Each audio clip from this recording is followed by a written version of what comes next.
First of all, it's a big success for the Shin Bet and the operational units in order to monitor and to catch such a guys. No, it won't affect because there is a policy to do what we need to do in order to improve the conditions for people who deserve to work and to have the possibility to be in Israel. But in the same time, it doesn't mean that the Shin Bet and the military units dealing with that will not do what they have to do in order to catch and to stop spies or agents from Hamas. It is today a pinpoint operation and just released now by Shin Bet. It just proves that Israel knows how to do in order to ease these conditions from Gaza Strip, but at the same time, of course, to deal with preserving security for Israeli people. What's thought to be behind the prevailing calm and quiet right now around the Gaza Strip? Listen, right now the situation in the Gaza Strip is quiet, not because Hamas is a nice organization dealing with philanthropy and goodwill, but because there is a clear pressure from the Egyptian government and also from other actors in the area, also Israel, to make the situation, I would say, calm for the time being, because there are a lot to lose for Hamas if they change the direction and go to violence. One, the issue is the money. Money issue is directly connected to calm situation in the Gaza Strip.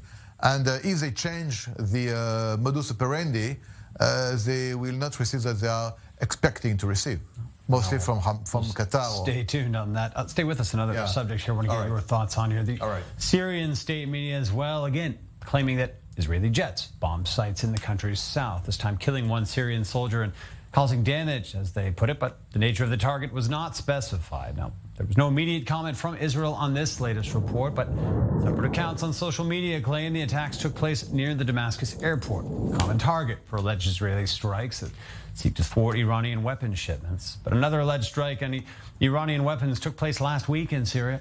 Now, the latest strikes also emerged just days after the Washington Post reported that Israel had launched strikes in recent years to thwart the rebuilding of Syria's chemical weapons arsenal. Again, in the studio here with military and security consultant Olivier Rafowicz here on Syria now. This is becoming weekly reports of strikes, not new, obviously, but even on the chemical weapons sites here, Syria seems to remain very volatile, a dangerous arena for Israel ongoing.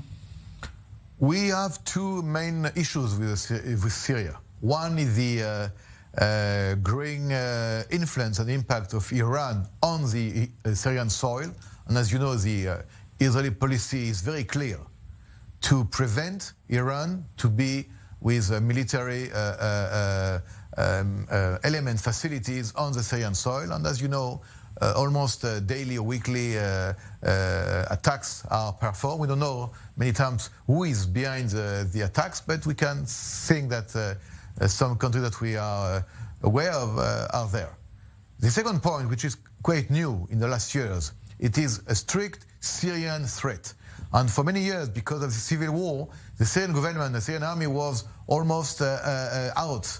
And now there is a kind of return, and the return came from a very bad side when the Israeli intelligence and also other intelligence agencies have discovered and disclosed that Syria is still continuing to develop chemical, non-conventional weapons, which is a clear threat for Israel and for all the area. If you remember a few years ago, there was even a threat from the USA to strike in Syria because of the use of chemical weapons against Syrian civilians. But at the end of the day, it was cancelled. This time, the operation was carried out, according to American sources, by Israeli forces, by the Air Force, Israeli Air Force, and they destroyed such facilities. That means that the Syrian dream to get chemical weapon is not over, but for the time being, it's not a dream, it's a nightmare if they continue to do it.